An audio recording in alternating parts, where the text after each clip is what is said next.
Did you know that you can have a corn garden within the urban setup? And this is going to help you increase your household income and improve food nutrition at your household?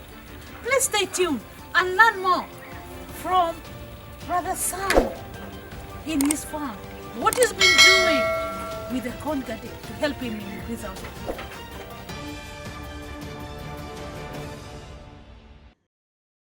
Welcome to Sana's Permaculture Farm. This is also another technique I use in my farm. This is a garden. It's called corn garden. Why do you call it corn garden? It is corn garden because after establishing it, the shape it will give you a shape of a corn. This is one of the modern techniques or innovation techniques which has been innovated to help farmers to come up with sustainable vegetable production. It is one of the modern gardens which can be established anywhere. Even those who are in town, those who are on mansionette can establish this.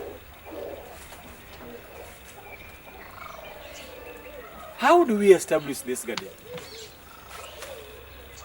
This garden also just uses those 4 principles. But when we are using this one, you can buy the one which has already been made, or you can invent. You can innovate yours. You can innovate through, you can even use stones, you can even use logs and come up with a corn garden, so long as you know what you want. This is the one which has already been made and was bought. When you see the way they are made in a way, every the holes, they have holes. This is one of the holes.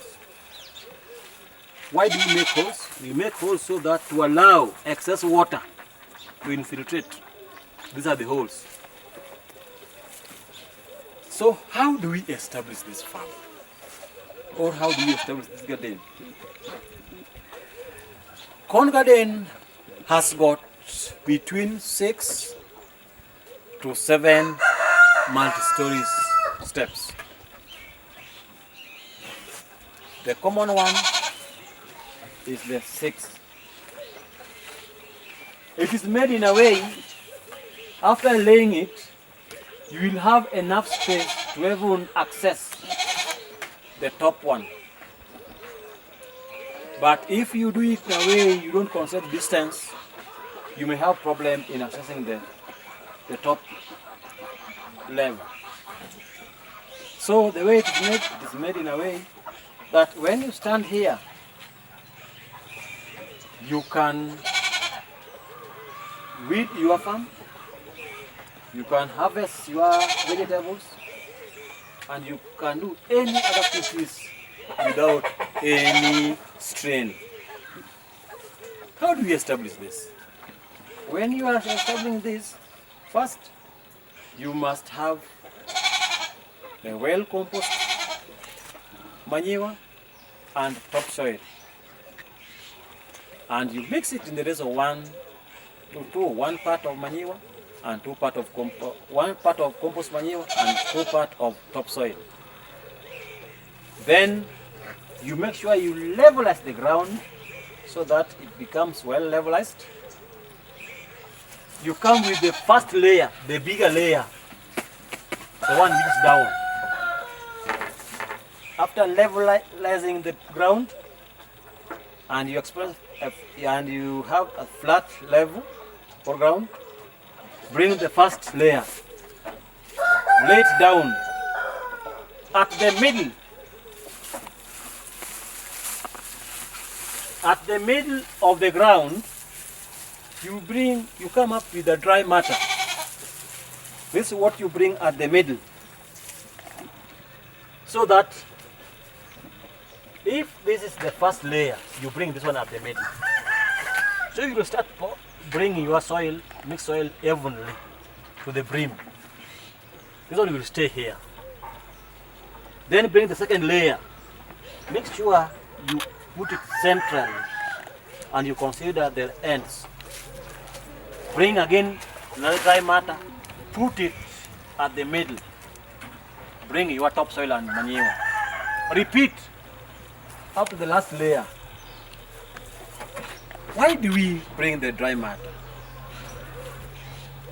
We bring the dry matter because we'll be targeting the layers if and if the way we are pouring our water.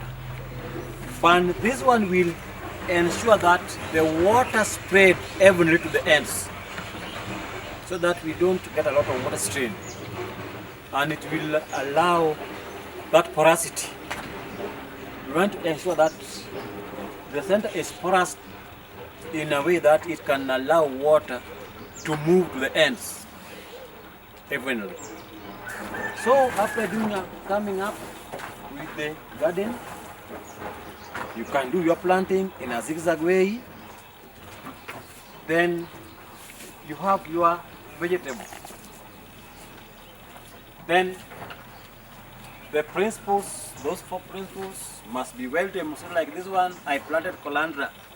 This is the Dania.